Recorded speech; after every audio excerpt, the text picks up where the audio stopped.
What in the world is going on in Virginia? The MAGA Republican governor, Glenn Youngkin, as I call him, MAGA in a vest, has just vetoed two bills that would have guaranteed Virginians access to contraception, marking the second time that he's blocked efforts to protect birth control rights through state law. Not one, but two right there. House Bill 1716 and Senate Bill 1105, also known as the Virginia Right to Contraception Act, was passed by the Democratic-controlled General Assembly earlier this year. The bills were designed to preserve access to contraceptives such as birth control pills, IUDs, and emergency contraception, particularly in the wake of the U.S. Supreme Court overturning Roe v. Wade. And after it passed in the House and the Senate, the MAGA Republican governor, Glenn Youngkin, dismissed the legislation and said, why do we need it?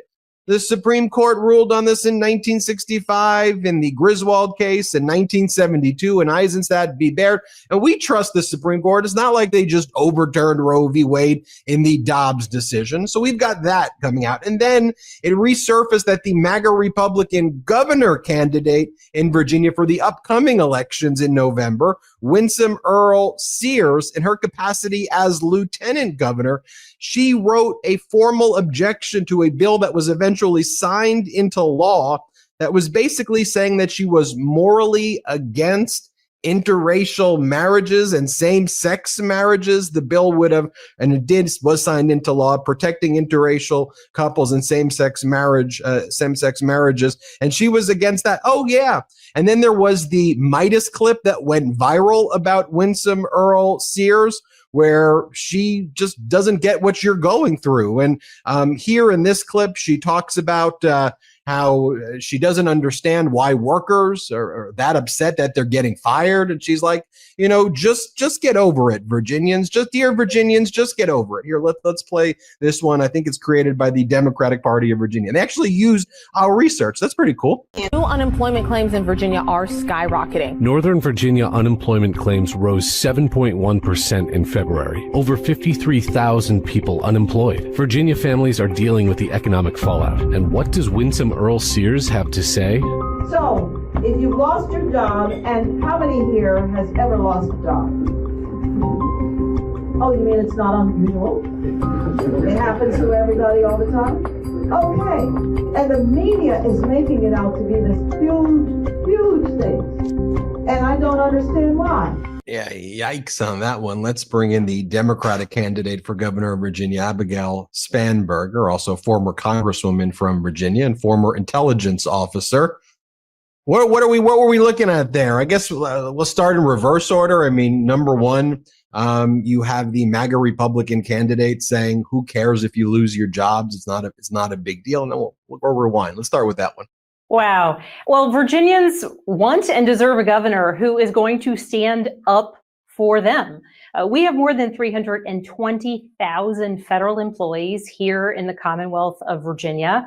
And we know that across our communities, we are just facing dire impact as people are losing their jobs, as people are worried that they might lose their jobs.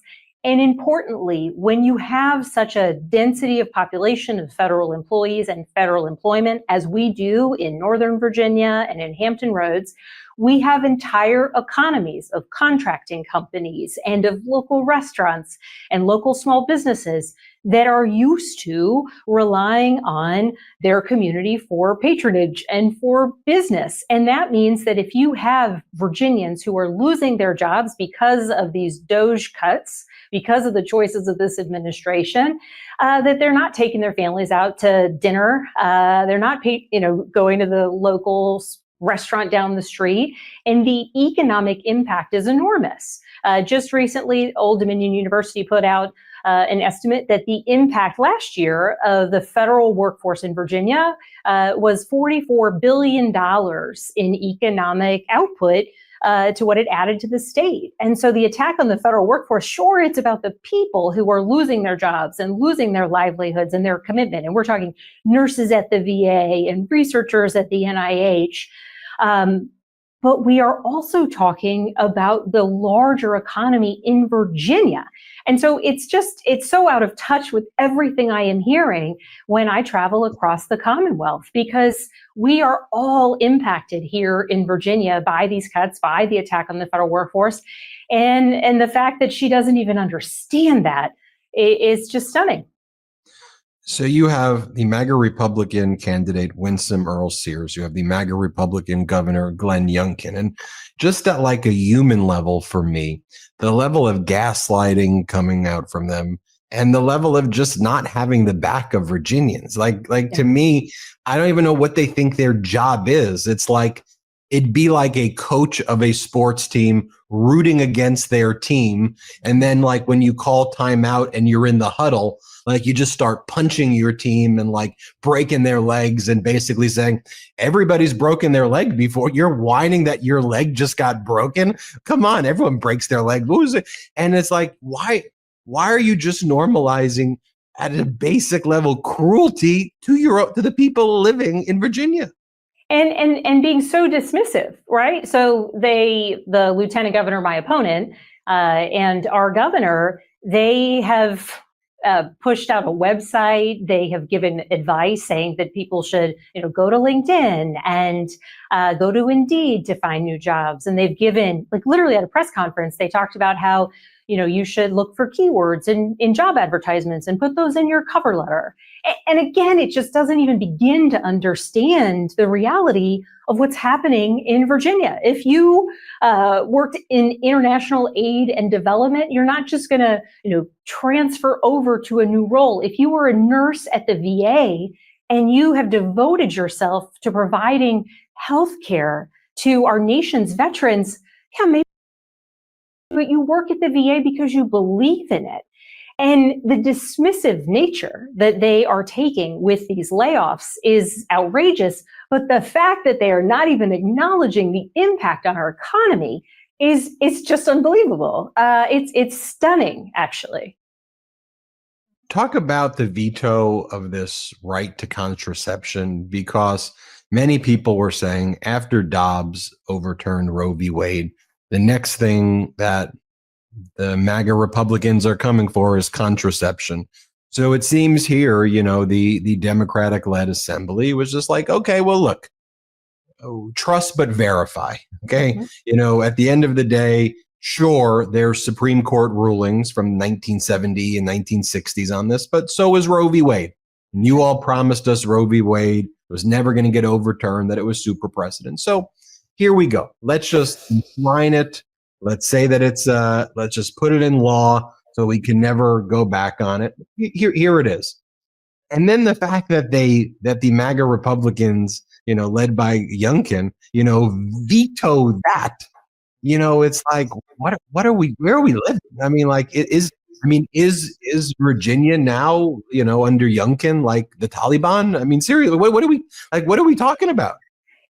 And why is it that politicians think they get to legislate or dictate whether you can go out and get contraception? It's really unbelievable. And then to say, oh, this isn't necessary because the Griswold decision makes clear that one has the right to purchase or to obtain birth control. Well, yes, but we now know, like clearly, that when people say, oh, it's settled case law, that if there are motivated people who want to take rights away, they can find a way. And so anyone who says, okay, well, Griswold's there, the right to contraception exists at the federal level because of a Supreme Court ruling, well, then you shouldn't mind just making sure, just putting that bill into place at the state level. And so, this is the second year in a row that the governor has vetoed this legislation. Notably, my opponent voted against it. And looking towards the future, I presume that the General Assembly is going to try again to pass this bill next year. And, my opponent is running for governor now. She voted against it. We know that. But if she were to be governor, would she sign this bill into law, or would she join Governor Youngkin in vetoing it? Because I know one thing for sure. As governor, when this bill gets to my desk, I will sign it. Yeah, I think it's pretty clear. I mean, my opinion is if she's vetoing protections on interracial marriage and same-sex marriage, something leads me to believe she finds that morally objectable, leads me to believe that there's a line of thinking there and along the lines of vetoing the right to contraception. All right, finally, Congresswoman Spanberger, let me ask you this. Just what areas do you think are not getting enough attention that you're focused on as you're out there shaking hands, you're speaking to people? What do you think, with the huge audience that we have, that they need to be hearing about what's happening in Virginia? What do you think, with the huge audience that we have, that they need to be hearing about what's happening in Virginia? Well, Virginia is a 2025 race. I will be on the ballot this November. And importantly, while we've talked about some of the issues that are important here in Virginia and the threats to the federal workforce, it is an issue everywhere across the country, but Virginia is particularly impacted.